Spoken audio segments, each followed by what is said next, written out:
was recording the whole time.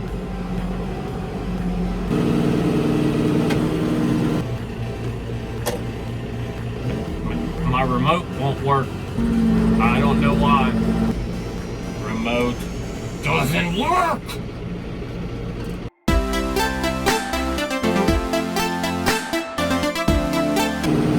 Alright, today guys we're going to do a review of the John Deere 5100e. My John Deere 5100e is a 2018. I bought it the year that my second daughter was born. So what I want to do is kind of tell you a little bit about what I expect my tractor to do, what we have already, and a little bit of the inside here. I'll talk about some of the issues that I've had. I'll talk about how good John Deere has been to work with, or how bad they've been to work with. I'll give you the whole spiel. So Nick, why did you pick a 5100e? Well, that's a good question. Our farm already has two matching 806s. From everything that I've looked up, they look to be like 1976. They've been rebuilt a time or two.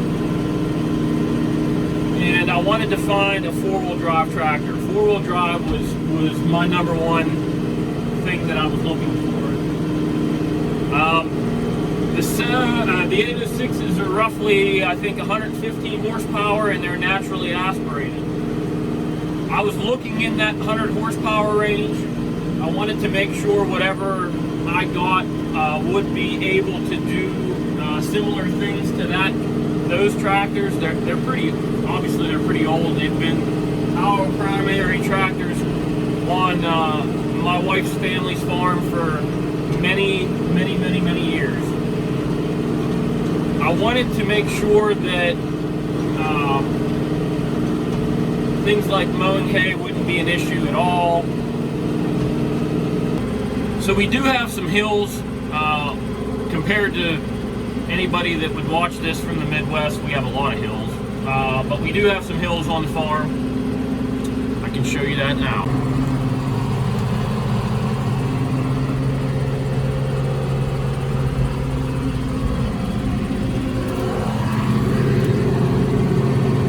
Still need to clean that window off. So some of the things that I got on my John Deere, I did get a bucket. I did get a loader. I have the H260 loader with the global carrier in the front. I've got a cab, you can tell, cab, yep. Air conditioning and just an AM/FM radio. Nothing crazy fancy on this one. One of the upgrades that I did do, and I am so glad that I did it, was I got LED lights for this tractor. Now, unlike some of the M's and the R series, this only comes with, obviously, the two headlights, two front working lights, and two rear working lights. Some of the M and the R's have lights on the side, 4 lights in the front, 4 lights in the back. You know, this one, just 4, plus the headlights. But those LED lights are fantastic. I highly recommend them to anybody that might be doing any kind of work after hours. You turn those lights on, you can see everything that you need to see and more. I've actually mowed hay, and if I can, I'll upload a clip of that. I've actually mowed hay and when it was well past dark and had no issues whatsoever. I could watch up here on my right-hand corner, make sure that there were no groundhog holes or anything like that. So LED lights, highly suggest them. If you're getting a tractor, I don't know why you wouldn't get LED working lights. I only have 2 SCVs on this. All the implements that we run only require 2 SCVs. Small farm, don't need that. Don't need 3 for sure. Our 806, one of them only has 1 remote, and the other one has 2. So that's all I needed, and I can show you some of the stuff up here. So this 5100e 2018, it does take the government juice. Yes, it takes diesel exhaust fluid. I'm pretty familiar with diesel exhaust fluid because my truck requires it, but that is one more thing that this tractor requires to run. I think the tank is somewhere around 2.5 to 3 gallons. I've never run it, clear empty, but working this tractor, it's about every third tank of fuel you require to fill up the DEF tank. The fuel tank is a 30-gallon fuel tank. This thing does not sit fuel whatsoever. It seems, even my father-in-law has made a statement to me, it seems like this tractor uses more fuel than our 806s. Don't know how true that is, but that's what it appears like to us. Right now I've got 341.3 hours on this tractor. It's only gone through 2 regens. One regen was while we were mowing first cutting hay this year. Well, last year, it would have been in 2019. And the second regen was this fall when I was loading customers to send hay to the mushroom farms out east. Father-in-law is running the smaller one today. So some of the issues that I've had with this tractor in the 300 hours that I've been running it. Some of them are pretty stupid. One, the little sprayer peer nozzle for my windshield wiper stopped working. That, I don't know if when I drove it home it worked, but I figured out after needing to use it one day in the summer last year, it didn't work. I called John Deere, they sent a rep out, fixed it. It was under warranty. My number 2 SCV remote, it stopped working. It actually got stuck. Here, the piece that comes back here that runs the remote, there's a little wire. That wire got disconnected or broke or something, and it stopped working. Here's my father-in-law dog, by the way. It stopped working. Called John Deere, they sent out somebody to fix it. That's really been it. I mean, everything else has, knock on wood, and I don't have any, has been running pretty well. How has John Deere been to deal with? John Deere has been surprisingly pretty good to deal with. I've heard some people say, oh, they're awesome. I've heard other people say, oh my God, they're a train wreck. I've had more issues dealing with John Deere on my 2032R right there. I've had more problems dealing with that than on the big stuff. One thing that I wish, so I did get the back tires on this loaded, and these are 18.430s. Yeah, 18.430s on this, and loaded with rim guard. They're about 800 pounds a piece, these back tires.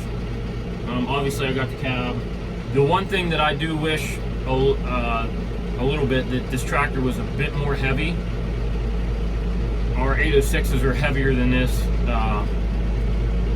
and I feel, we'll find out when I start plowing with this tractor this year how it does. But that's the one thing that I'm worried about, is it not being heavy enough to pull that 4-bottom. We'll see. I also don't want to break anything, but we'll see. One of the things, and I know if you get an M&R that it's a part of that package, blah, blah, blah. But one of the things that I wish that this tractor had was the ability to move the tires in the back as far as you need them to move, like our 806s. Or like one of the M&Rs. I don't know if I would be able to spray standing corn with this based off of the wheel spacing. I got these wheels in the back as far out as they will go, and basically how you do that is you have to take the rim and the wheel, you have to take the wheel off, spin it around, and depending on where the studs are, bolt it back in, and it'll change the stance of the tractor. So I got the back wheels as far out, and I think I got the front wheels, they match the back wheels on spacing, and I'm pretty sure that that's the third spacing option on this one. So like I said earlier, I do have the H260 loader on the front. Really happy with the loader. Taking it on and off was a breeze. First time I had a little bit of problems just because I didn't know, and it's completely different than my 2032. But you know, after a few times, it's a breeze to take this loader off compared to our 806 loader. There's the 806 loader, and you damn well better be a machinist or a mechanic to get that damn thing on. So the transmission that I got in this was a 2412 power reverser. I am very glad that I did get that. So the 2412, what does that mean? So I've got an A, B, and C range, and then in that range I've got a 1, 2, 3, and a 4, and then I've also got a high-low for each one of those gears. So I can tell you in most of the work that I do, I'm in B2 low. If I go on the road for anything, moving implements or whatever, I normally move to a B3 high. That gets you where you need to get. I think that's right around like 6 miles an hour. But yeah, 2412 power reverser, no complaints from me. The transmission's smooth, and really am glad that I got that. I can't say anything about an IVT transmission, never ran one. And those, you know, those come in the M and the R's. Too fancy, too rich for my blood. One of the nice to haves for me would have been the availability of a radio that I could have purchased from John Deere when I bought the tractor for, you know, Bluetooth, or even if I wanted to get Sirius XM. You know, that comes in the more expensive tractors, but I don't understand why you can't get that in an E. You gotta be fair to the guys that want to buy an E, John Deere. So there's the console. PTO's there. 3 points here. Throttles here. 4-wheel drive. Here's number 1 remote. Here's number 2. This is for the loader. And there's A, B, and C here. 1, 2, 3, and 4 in reverse right there. And then the high-low buttons on the side. On the dash, you have a button over here on the left to scroll through whatever kind of codes you got. On the right, you can turn your emissions regeneration off, or you can do a park regen, which is not good for the tractor. Down on the lowest part right there is the amount of diesel exhaust fluid that I have right now. On the right is the temperature, and on the top is the fuel. The power reverser transmission is right here. All you got to do is boop, and it takes you out of gear. Boop. And it's nice because if you don't want a clutch, you don't have to. Or you can use the clutch just like this to get over the water line. What would a Rocky Acres video be without running the manure spreader? Huh? In the wintertime, this thing is worth its weight in poop. Or gold. Poop or gold. One of the things that I did notice, though, was when I was in the market for purchasing for me, a large 4-wheel drive tractor, excluding all you clowns from out in the Midwest that drive tractors more expensive than my house. I was pretty upset not to see too many videos covering a 5 Series tractor. And if they did, they covered the bells and whistles ours are. And for that matter, you might as well go up and down a class. And what I mean by that is go to a 6 Series and go to an E and spend $100,000 on a 6120E. I was pretty upset that there wasn't that many videos out there for the common man or the small-time farmer. So hopefully somebody finds value in this video. If I could do it all over again, would I get the same exact tractor? Well, to answer that question is, if I had the availability of funds that I have right today, yes. If I had an unlimited bankroll, no. I probably would have went to a 6 Series, a 6120e, and tried to go up one size and stay in the same class of E versus M and R. I almost forgot one very nice piece that comes with this, or one part that comes with this, is in the back there's a lever right here, and if you pull that lever or engage said lever, you can run the 540 PTO. This one's 540 only. You can run that PTO at a lower RPM and still get your 540. So spread manure, not applicable. Okay, you need enough oomph behind that to spread some of that stuff and to shoot metal things out the rear end. No, seriously, you can't run the ePTO on this at all. But Ted and hay, awesome. I can conserve, I would imagine in the 20% ballpark. I can conserve 20% of what I would normally use trying to run the PTO at normal speeds. So that is something that I like in this, especially when you're tedding hay. So ePTO, thumbs up. And for those of you who are going to ask, what is that big line of dirt and rock in the middle of your field? That's actually the water line that we dug for my sister-in-law and brother-in-law who built a house on the farm recently.